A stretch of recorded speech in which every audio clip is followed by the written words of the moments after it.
what's so truly unusual about what you're describing, your process, is that, from go, it's hard. Yep. And I have to ask, was being 300 pounds, having I'm using the words you've described. No, you've said it before. You had a tendency at one point in your life early on, tell lies, try and get people's approval. Lie my ass off. Crazy haircuts, attention seeking, and yet all of that triggered something that now is extraordinary. Right. Do you think those hardships were necessary to flip the switch? I don't know if they were necessary, but it was something that made me feel, I didn't feel good.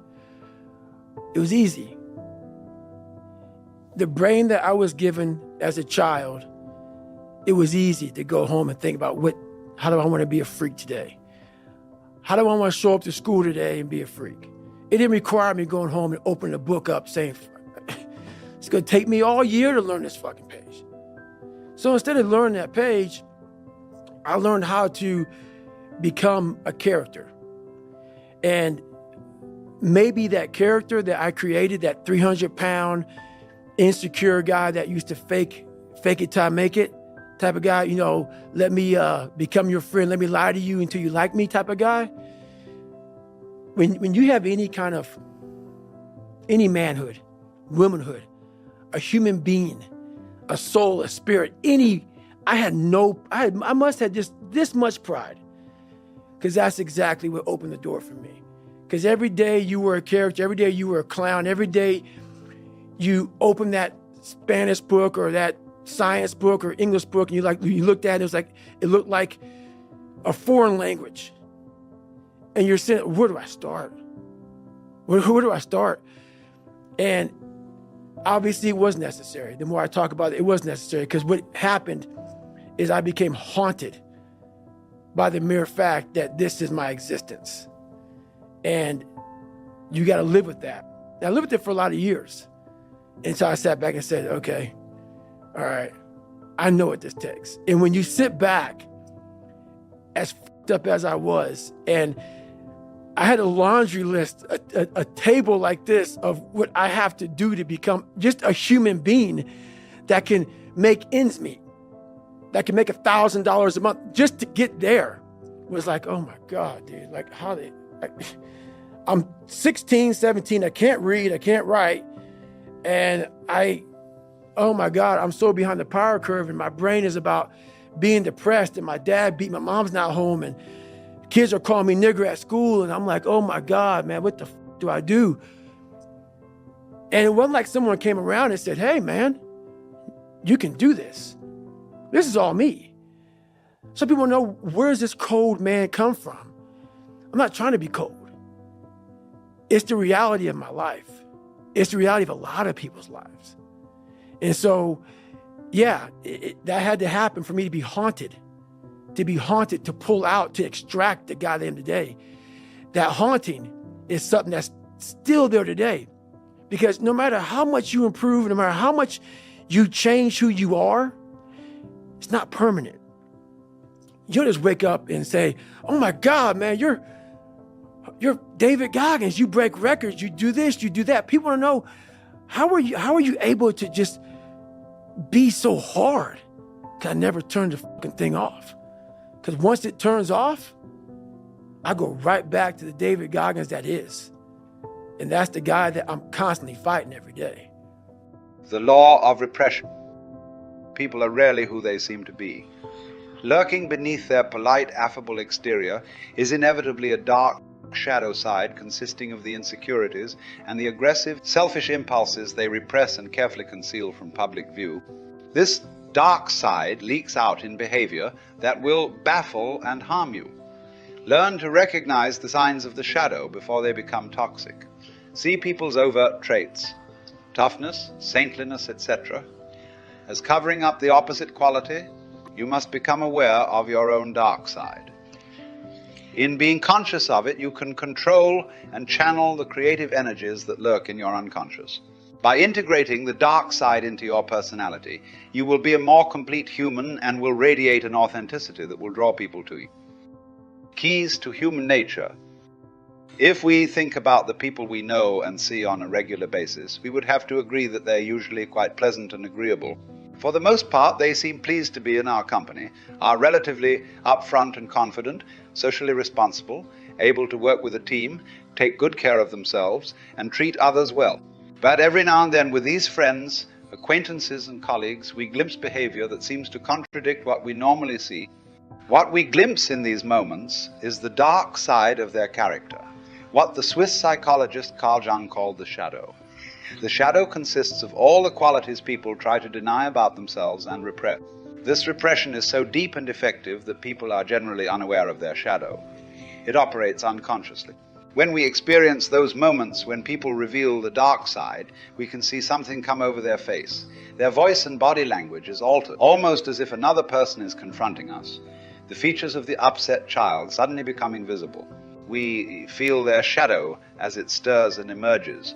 The shadow lies buried deep within, but it becomes disturbed and active in moments of stress, or when deep wounds and insecurities are triggered. It also tends to emerge more as people get older.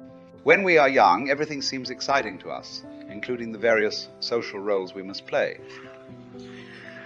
But later in life, we tire of the masks we have been wearing, and the leakage is greater. Concealing this dark side requires energy. It can be draining to always present such a nice, confident front. And so the shadow wants to release some of the inner tension and come back to life. You must become adept at recognizing such moments of release in others and interpreting them, seeing the outlines of the shadow that now come forward. The following are some of the most notable signs of such release. Contradictory behavior. This is the most eloquent sign of all.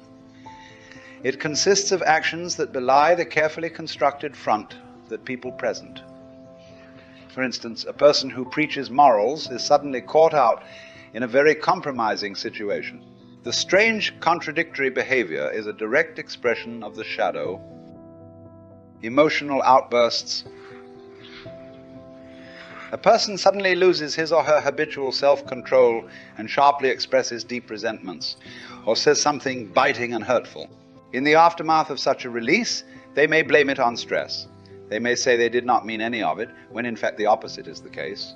The shadow has spoken. Take what they said at face value. Vehement denial. According to Freud, the only way that something unpleasant or uncomfortable in our unconscious can reach the conscious mind is through active denial.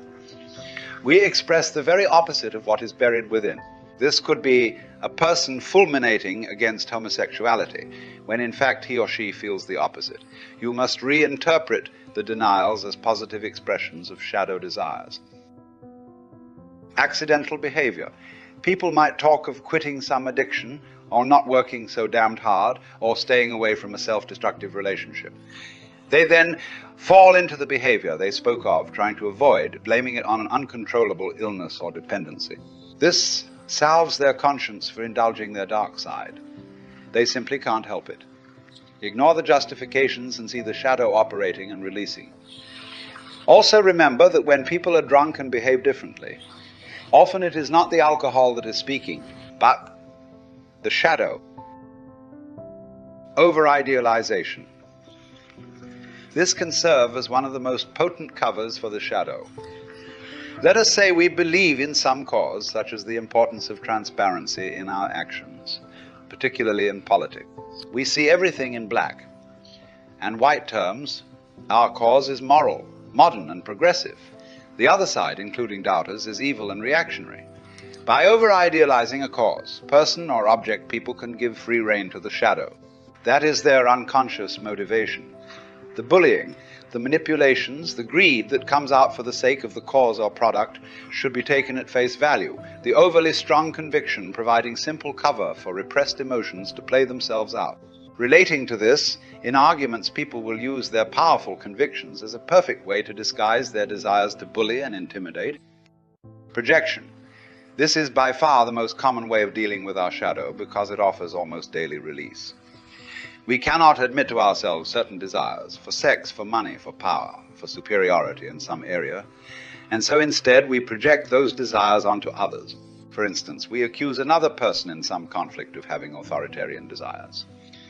In fact, they are simply defending themselves.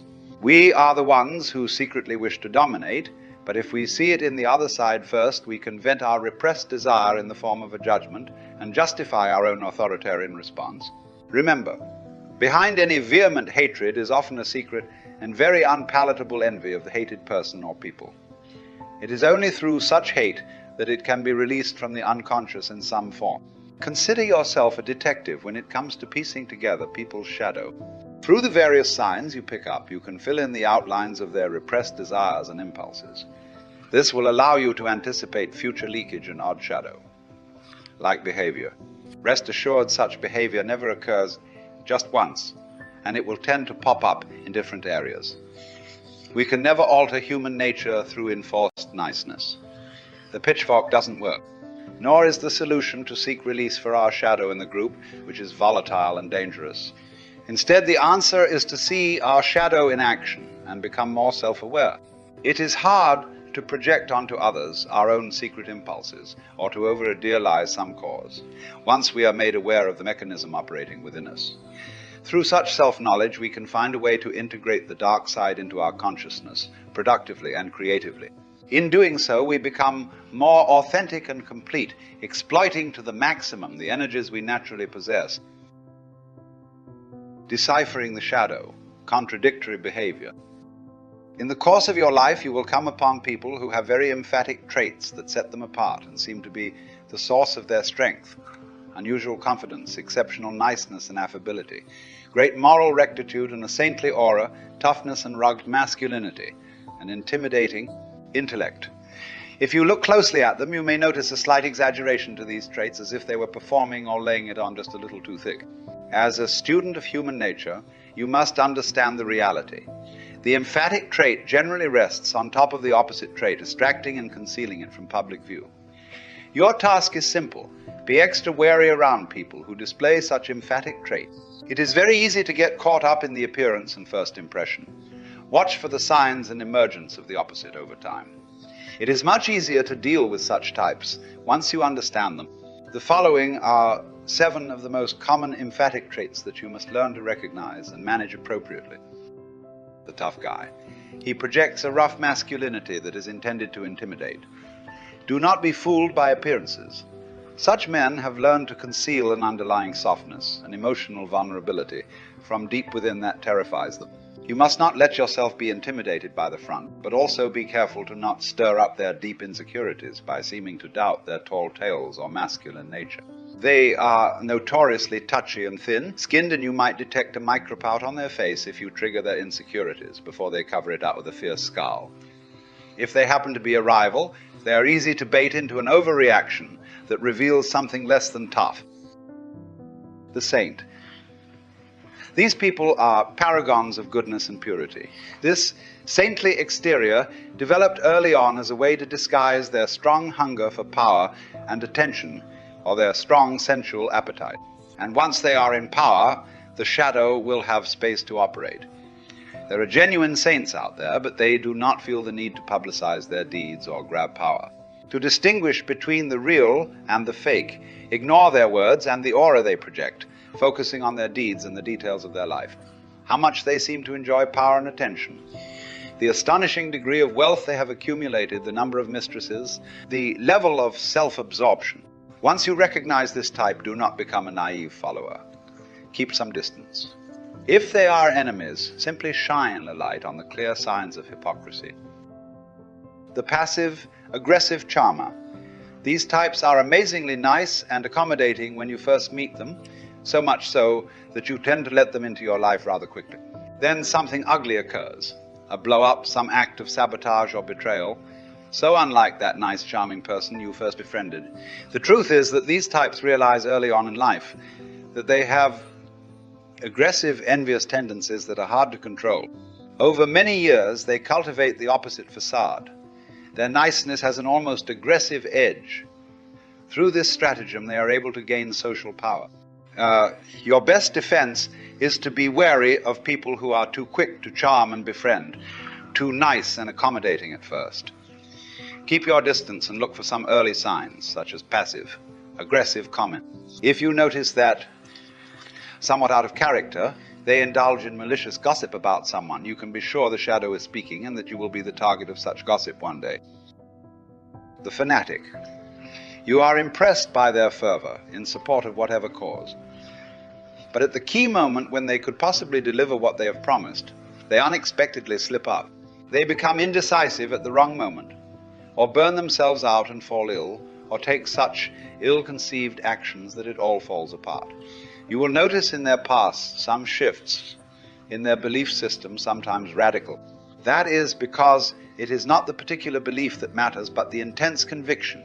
And so they will shift this around to fit the times. Belief in something is like a drug for them, but the doubts return. They secretly know they cannot deliver the goods. And so under stress they become the opposite, indecisive and secretly doubtful, never be taken in by the strength of people's convictions and their flair for drama. Always operate by the rule that the greater the stridency in what they say, the deeper the underlying insecurities and doubts. The rigid rationalist. All of us have irrational tendencies. We must simply accept this. But for some people this makes them terribly uncomfortable. They experience primitive thinking as softness, as mysticism, as contrary to science and technology. The repressed, however, always returns. Their faith in science and technology has a religious air to it. When it comes to an argument, they will impose their ideas with extra intellectual heft and even a touch of anger, which reveals the stirring of the primitive within and the hidden emotional need to bully. They are also prone to strange shifts in mood and emotional outbursts as the shadow stirs. Bait them into just such overreactions to prick their bubble of intellectual superiority. The snob. These types have a tremendous need to be different from others, to assert some form of superiority over the mass of mankind. They put a lot of emphasis on appearances. They are more alternative than others. Their tattoos are more unique. Of course, it later comes out that they were exaggerating or downright lying about their background.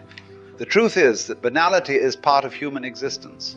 We all have mediocre sides to our character and skills. Snobs are especially sensitive about this, greatly insecure about their origins and possible mediocrity. Their way of dealing with this is to distract and deceive with appearances, as opposed to real originality in their work, surrounding themselves with the extraordinary and with special knowledge. In any case, those who are truly original and different do not need to make a great show of it. Be extra wary of those who go out of their way to make a show of their difference. The extreme entrepreneur. At first glance, these types seem to possess very positive qualities, especially for work. They maintain very high standards and pay exceptional attention to detail. But underneath the facade, the seeds of failure are taking root. This first appears is their inability to listen to others. In fact, they mistrust those who do not have their same high standards. With success, they are forced to take on more and more responsibility. If they were truly self-reliant, they would know the importance of delegating on a lower level to maintain control on the higher level. But something else is stirring within. The shadow. Soon the situation becomes chaotic. Others must come in and take over the business. Their health and finances are ruined, and they become completely dependent on doctors or outside financiers. They go from complete control to total dependence on others. Often their outward show of self-reliance disguises a hidden desire to have others take care of them, to regress to the dependency of childhood. They can never admit to themselves or show any signs of such weakness, but unconsciously they are drawn to creating enough chaos that they break down and are forced into some form of dependency. There are signs beforehand, recurring health issues, the sudden microneeds to be pampered by people in their daily lives. But the big sign comes as they lose control and fail to take steps to halt this. It is best to not get too entangled with such types later on in their careers, as they have a tendency to bring about much collateral damage. The integrated human. In the course of our lives, we inevitably meet people who appear to be especially comfortable with themselves. They display certain traits that help give this impression. They are able to laugh at themselves. They can admit to certain shortcomings in their character, as well as to mistakes they have made. They have a playful, sometimes impish edge to them. as if they have retained more of the child within. They can play their role in life with a little bit of distance. At times they can be charmingly spontaneous. What such people signal to us is a greater authenticity. If most of us have lost a lot of our natural traits in becoming socialized adults, the authentic types have somehow managed to keep them alive and active. We are completely drawn to the authentic types and unconsciously repulsed by their opposite. The reason for this is simple. We all secretly mourn for the child part of our character we have lost. The wildness, the spontaneity, the intensity of experience, the open mind, our overall energy is diminished by the loss. Those who emit that air of authenticity signal to us another possibility, that of being an adult who has managed to integrate the child and the adult, the dark and the light, the unconscious and the conscious mind. We yearn to be around them. Perhaps some of their energy will rub off on us. Conscious of our shadow, we can control, channel, and integrate it. Aware of what we have lost, we can reconnect to that part of ourselves that has sunk into the shadow. The following are 4 clear and practical steps for achieving this. See the shadow. The best way to begin is to look for indirect signs, as indicated in the sections above. For instance, take note of any particular one-sided emphatic traits in yourself. Assume that the opposite trait lies buried deep within, and from there, try to see more signs of this trait in your behavior. Look at your own emotional outbursts and moments of extreme touchiness. Your sensitivity to a remark or imputation indicates a shadow quality that is stirring in the form of a deep insecurity. Bring it into the light. Look deeply at your tendencies to project emotions and bad qualities onto people you know, or even entire groups. Look at moments in your youth, late teens, early 20s, in which you acted in a rather insensitive or even cruel manner. When you were younger, you had less control of the shadow, and it came out more naturally, not with the repressed force of later years. Take this process deeper by re-examining the earlier version of yourself. Look at traits in childhood that were drummed out of you by your parents and peers, certain weaknesses or vulnerabilities or forms of behavior, traits you were made to feel ashamed of. Look at emotions you were once prone to, things that sparked a sense of awe or excitement that has gone missing. You have become more like others as you have gotten older, and you must rediscover the lost authentic parts of yourself. Finally, look at your dreams as the most direct and clear view of your shadow. The shadow is talking to you in various ways. Don't look for symbols or hidden meanings. Pay attention instead to the emotional tone and overall feelings that they inspire, holding on to them throughout the day. Get in the habit of writing your dreams down and paying deep attention to their feeling tone. Embrace the shadow. Your natural reaction in uncovering and facing up to your dark side is to feel uncomfortable and maintain only a surface awareness of it. Your goal here must be the opposite. Not only a complete acceptance of the shadow, but the desire to integrate it into your present personality. Explore the shadow. Consider the shadow as having depths that contain great creative energy. You want to explore these depths, which include more primitive forms of thinking and the darkest impulses that come out of our animal nature. The conscious thinking we depend on is quite limited. But the unconscious contains an almost limitless amount of material from memories, experiences, and information absorbed in study, after prolonged research or work on a problem, when we relax our minds in dreams or while we are performing unrelated banal activities. The unconscious begins to go to work and associate all sorts of random ideas, some of the more interesting ones bubbling to the surface. We all have dreams, intuitions, and free associations of ideas, but we often refuse to pay attention to them or take them seriously. Instead, you want to develop the habit of using this form of thought more often by having unstructured time in which you can play with ideas, widen the options you consider, and pay serious attention to what comes to you in less conscious states of mind. In a similar vein, you want to explore from within your own darkest impulses, even those that might seem criminal, and find a way to express them in your work or externalize them in some fashion. In a journal, for instance. Show the shadow. Most of the time we secretly suffer from the endless social codes we have to adhere to. In following this path, we gain comfort by fitting in, but we also become defensive and secretly resentful.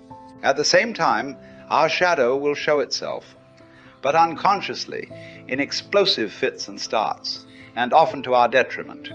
It would be wise to look at those who are successful in their field. Inevitably, we will see that most of them are much less bound by these codes. They are generally more assertive and overtly ambitious. They flout the conventions openly and proudly, and they are not punished but greatly rewarded. You pay a greater price for being so nice and deferential than for consciously showing your shadow. First, to follow the latter path, you must begin by respecting your own opinions more and those of others less, particularly when it comes to your areas of expertise, to the field you have immersed yourself in. Second, get in the habit in your daily life of asserting yourself more and compromising less. Do this under control and at opportune moments. Third, start caring less what people think of you. Fourth, realize that at times you must offend and even hurt people who block your path, who have ugly values, who unjustly criticize you. Use such moments of clear injustice to bring out your shadow and show it proudly.